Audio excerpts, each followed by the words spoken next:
I'm Shannon Watkins with the James G. Martin Center for Academic Renewal. I'm here today with Wenyuan Wu. Wenyuan holds a Ph.D. in International Studies from the University of Miami and is the Executive Director of Californians for Equal Rights Foundation. She previously served in the same capacity for the historic No on 16 campaign. She writes for Minding the Campus of the National Association of Scholars and sits on the board of Parents Defending Education Action. She has also contributed articles for the Martin Center. Since late 2020, Wenyuan has focused her advocacy and research work on combating the intrusion of critical race theory, CRT, in American public life. I'm talking with her today about the abandonment of standardized testing in college admissions. Wenyuan, welcome. Thank you. Thanks, Shannon. I'm glad to be here. Well, to get started, we're all familiar with standardized tests, especially the SAT and ACT. Scores from these tests have traditionally been used by college officers when considering application materials. They consider other factors as well, such as high school GPA, extracurriculars, letters of recommendation, etc. What do test scores add to an applicant's academic profile?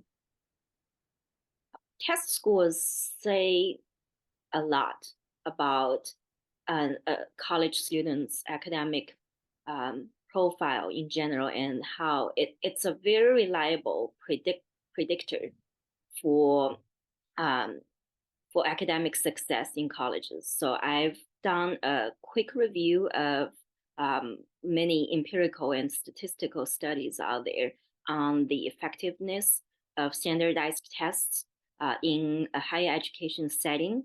And I found a lot of research out there arguing for the value and the importance of standardized tests. So for instance, there is this quantitative study from 2009, and which found that cognitive tests such as GRE, SAT, ACT are strongly correlated to college GPA, even after controlling for the student's socioeconomic status.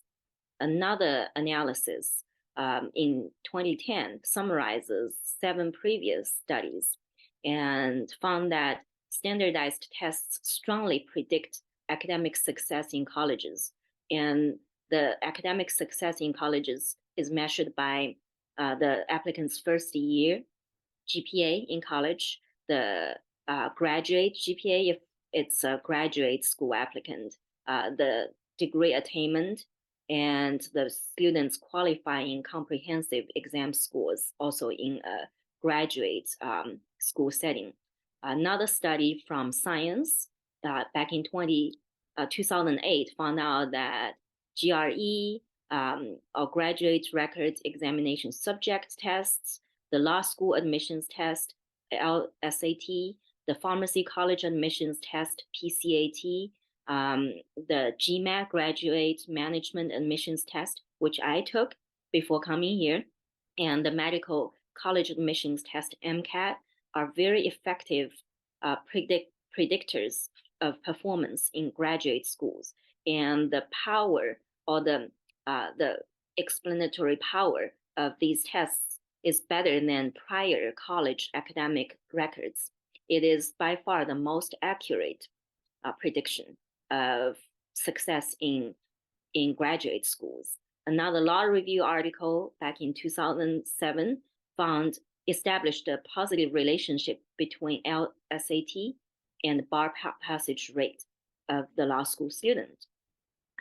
So more recently, in 2020, when the University of California system considered dropping its admissions standards, its admissions requirements for standardized tests, the Board of Regents at the University of California commissioned the academic senate at UC to do a study on various models of admissions, undergraduate admissions, and the academic senate released a report which found that the standardized test instruments SAT and ACT are very reliable measures of student success, and they don't recommend the University of California for dropping these tests. Regardless, the Board of Regents at that university system decided to go test optional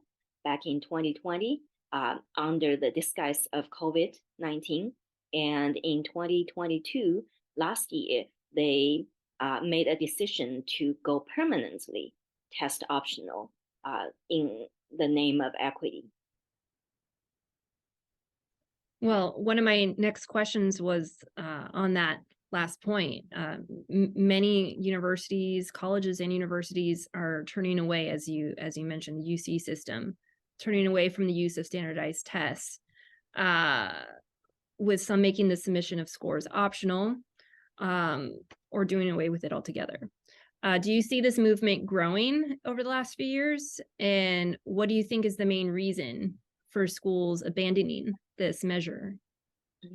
I believe that there is an ongoing war on merit in general, and the most direct target of this war is standardized testing. And it's not just tests in the higher education level, but also in K-12, which I will delve into later. Yes, it is a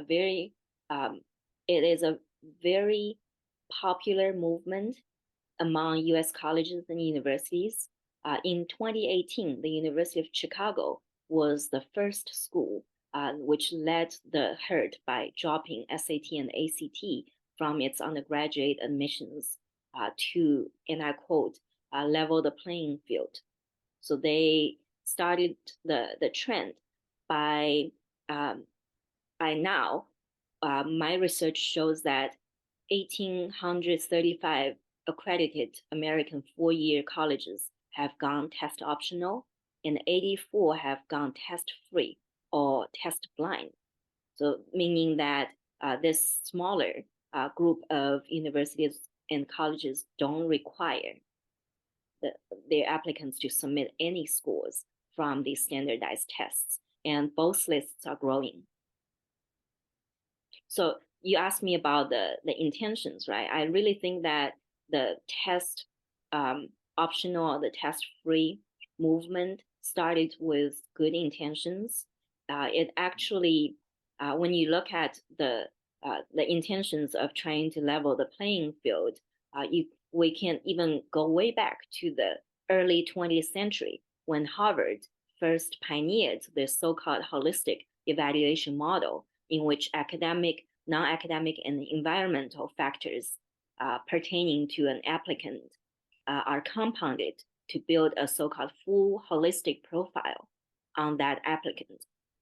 But fast forward to today, even under this holistic evaluation model, which still considers standardized tests, we are not seeing the racial mix-up of student bodies at selective U.S. colleges and universities mirroring the general population.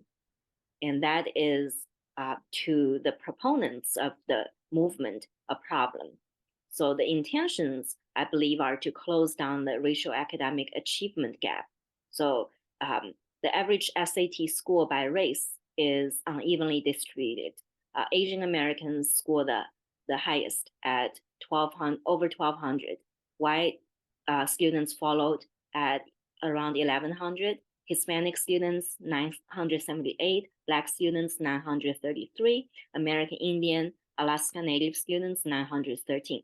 So there is a gap in terms of test performance.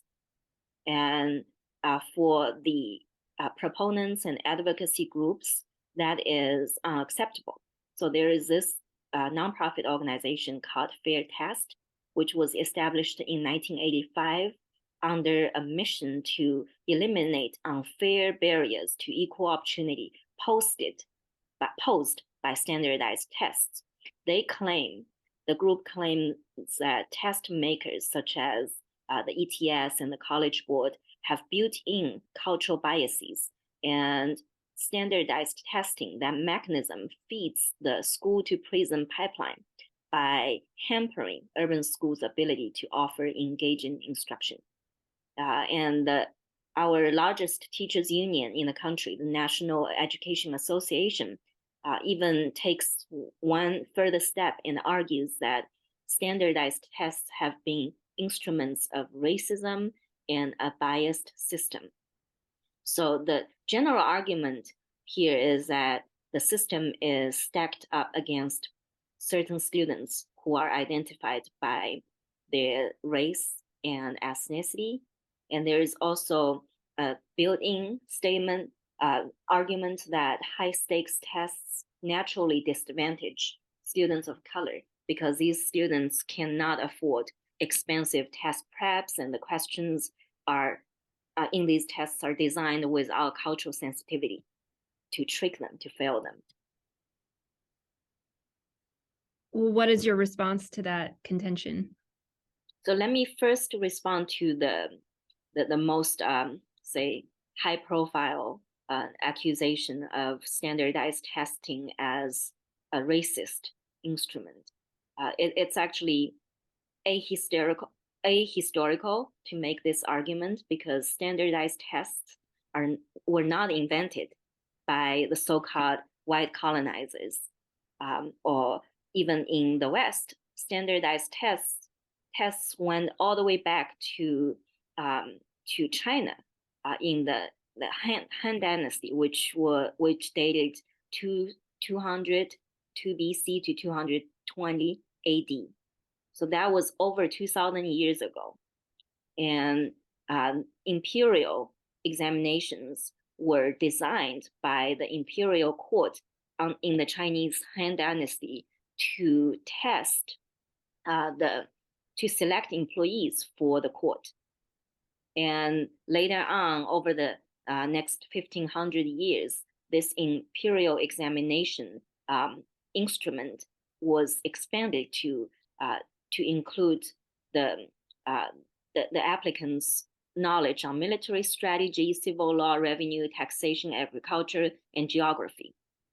So standardized testing only became popularized in the West and in the United States specifically after the Industrial Revolution of the mid-19th century.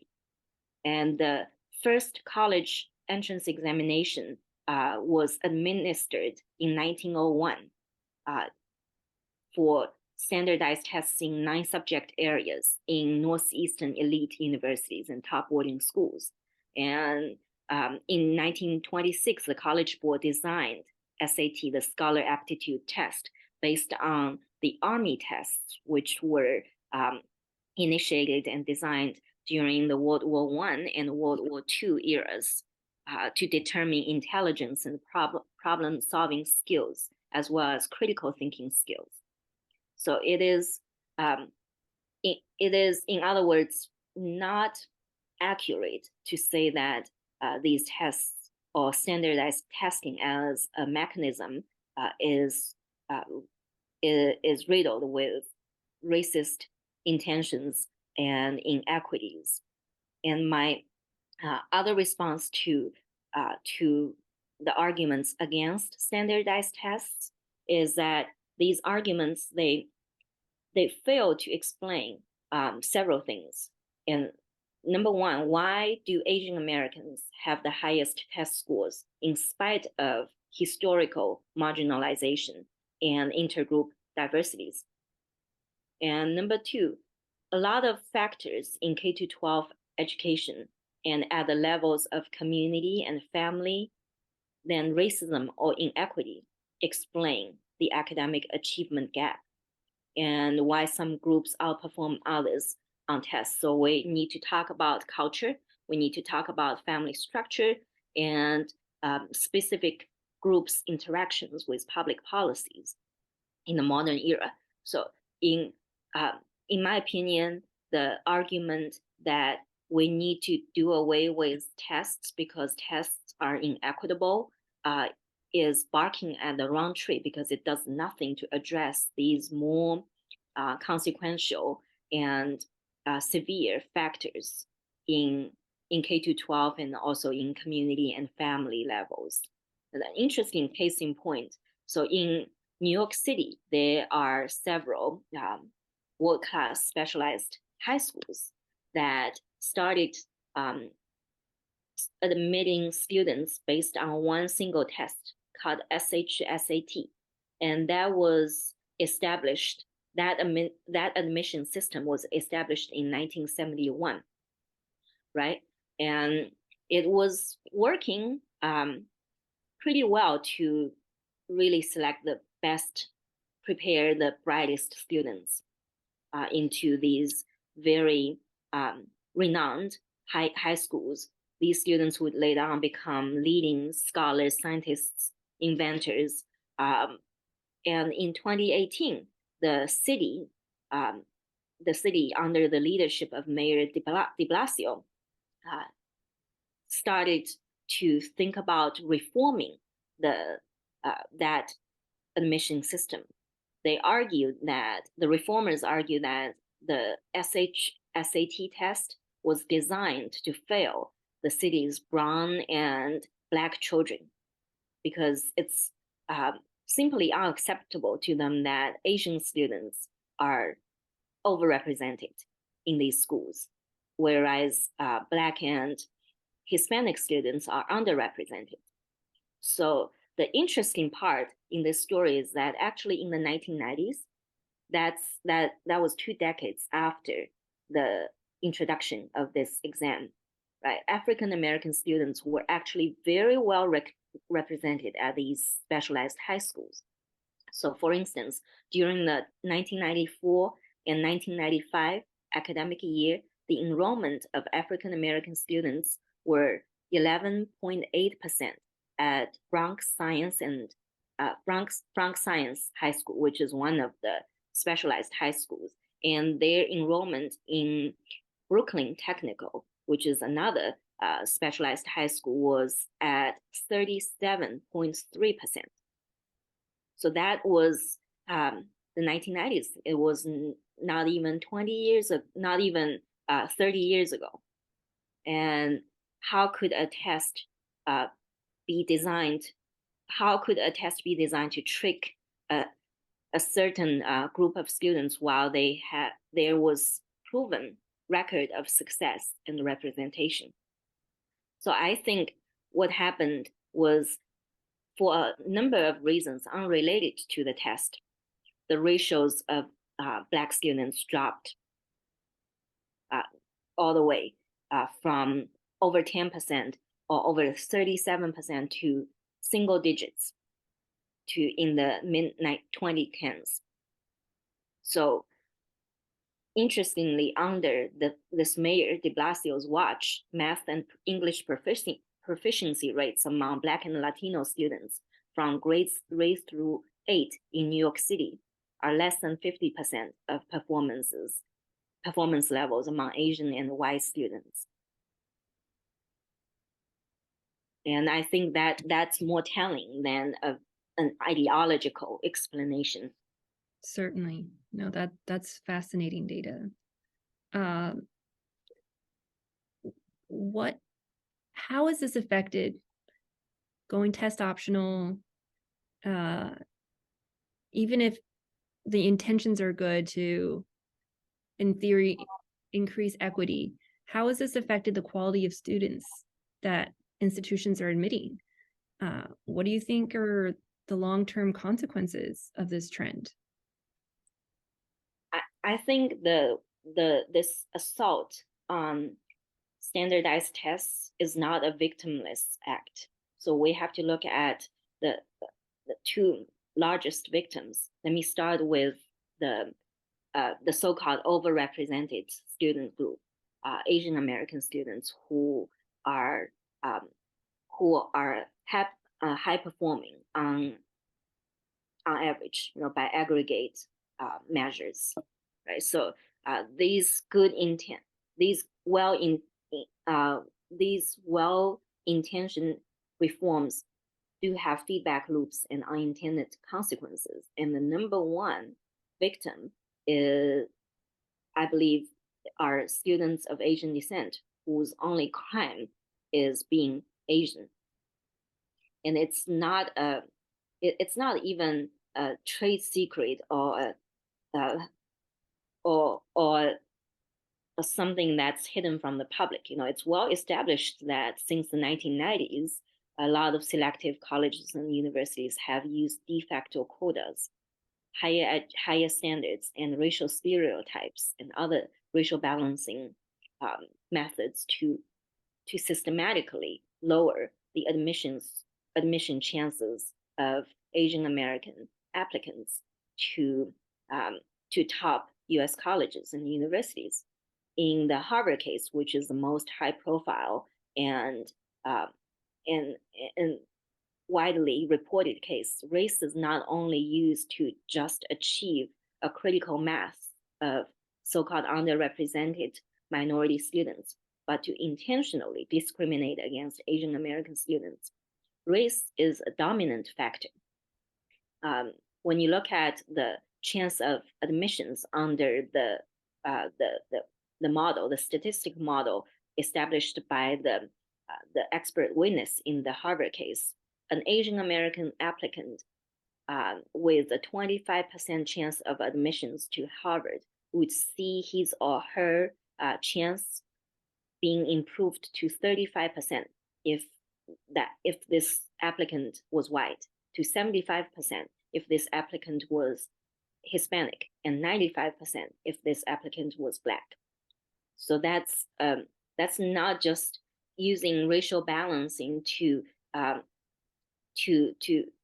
fix some minor numbers. This is huge. And then Yale, the Trump administration back in 2020 launched a lawsuit against Yale University for discriminatory undergraduate admissions practices in response to a civil rights complaint brought by a coalition of grassroots Asian American organizations. According to the lawsuit, which was dropped by the Biden administration in January 2021, Asian Americans have only 1/10 of the likelihood of admissions compared with African American applicants with comparable academic credentials. And I did some did some pilot research on admissions in the UC system between 2020, when the school system decided to go test optional, and 2022. So I included 3 admissions cycles, and I did a preliminary data analysis on 12 high schools in the Bay Area, so Northern California. And my research shows that majority Asian schools in the area have suffered the steepest decline, the biggest declines in student admissions by UC Berkeley in the last 3 test-free admission cycles. In Berkeley's traditional feeder school, Lynbrook High, where Asian students take up an 85% majority, the admission rate by Berkeley in that school dropped from about 30% in 2019 to 8% in 2020, and further down to lower than 6% in 2021. And then I also observed an opposite trend in schools like San Jose High School, where there's not a high concentration of Asian students. I found that the admission rate in these schools into UC Berkeley jumped from around 14% to almost 30% between 2019 and 2020. So you will see, this is a very obvious trend of racial balancing in this one particular school system, but it's obviously a national issue. And that brings me to the biggest victim of this war on tests and on merit is the global competitiveness of our students and of our education system. So everybody suffers when the boat is sinking, and everybody's share will shrink if the pie is made smaller. It's just simple mathematics. And what we're seeing in in terms of general academic performance and ratings of American students compared with their international peers is not very optimistic. So we're seeing, for instance, according to PISA, the Program for International Student Assessment, the United States ranked number 25 on the academic performance of 15-year-old students on math, science, and reading. And that's number 25 among 80 countries. And we ranked number 37 in 2018 on our average math scores. Another survey had made a prediction that we will, by 2024, next year, we will have a talent shortage of STEM workers in the number of 1.1 million. So we are having a STEM crisis. Our academic performance is not ideal. A 2021 study by the Brookings Institute found that only about 36% of two-year college students graduate within 3 years, and less than 60% of four-year college students graduate within 6 years. Roughly 60% of high school graduates are not fully prepared to take college-level coursework, and 88% are far below in math. 76% are far below in English. That's striking. And that was data from 2021. When we look at the latest scores from the nation's report card in 2022, the problem has become even worse in terms of academic proficiency and also academic achievement gap. And in California, around the same time in late 2022, the State Department of Education released its standardized test results called Smarter Balanced Test. And the results showed that in general, we have lowered our proficiency rates in math and reading since between 2019 and 2022, and the achievement gap has widened tremendously. So when we look at African American students in the state of California, only 15% can do math at the grade level, and 30% can read proficiently. For Hispanic students, the math proficiency rate was 21%, and the reading proficiency rate was 36%. Asian Americans tend to weather the crisis of learning loss, partly due to the pandemic, better than other students. 75% can read proficiently, 69% can do math at the grade level. And so Asian American students, again, are the highest performing in terms of reading and math standards based on this state test. And it's consistent with the findings at the national level. No, that data is striking. I want to ask, another victim of this assault against merit are the students that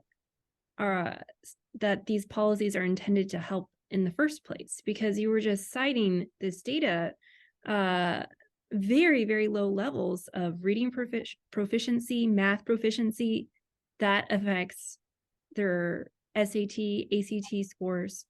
What happens to these students who are admitted into colleges and universities where their test scores are much lower than the average student? They will be ill prepared to have academic success, and more importantly, they are not going to be equipped to join the workforce, especially if they are in the STEM fields, which standards matter, which objective methods of measuring success and measuring performance are relevant. And this is what we call the academic mismatch theory, which is coined by UCLA professor Richard Sander. He argues that students who are admitted into selective and competitive colleges and universities on large scale racial preferences will tend not to perform well in college, and that's that also that also reminds me of this phrase called the soft bigotry of low expectations. As you can see in New York City, which is an urban setting for public schools, African American students did not do so badly. They were well represented at the city's specialized selective high schools in the 1990s. So what happened there? It shouldn't be racism unless one can prove that miraculously racist incidents targeting certain minority groups increased in the 1990s and beyond. There is no evidence of any structural factors behind the decline in performance. I think we need to look at the failures of public policies. We need to look at the failures of communities and families, and a lot of these problems are deep-seated in our society, in the structure of our society. They cannot be easily addressed and alleviated just by taking away some tests at the college level. More importantly, I think that a lot of these education bureaucrats, so-called educrats, special interest groups like the teachers' unions and that advocacy group to get rid of tests, and some well-intentioned reformers and other diehard ideologues, they are only proposing the structural demise of tests to cover up these collective, decades-long failures of the public education system at the K-12 level to provide adequate education to all American school-aged children, especially those from underprivileged backgrounds. Well, there's a lot negatively going on for merit in higher education. Are there any reasons for optimism that schools will return to merit or using test scores? I do have hopes that we will be slowly returning to the normal in higher education. Schools of higher learning should prepare students academically instead of pursuing some ideological fluff, in my opinion.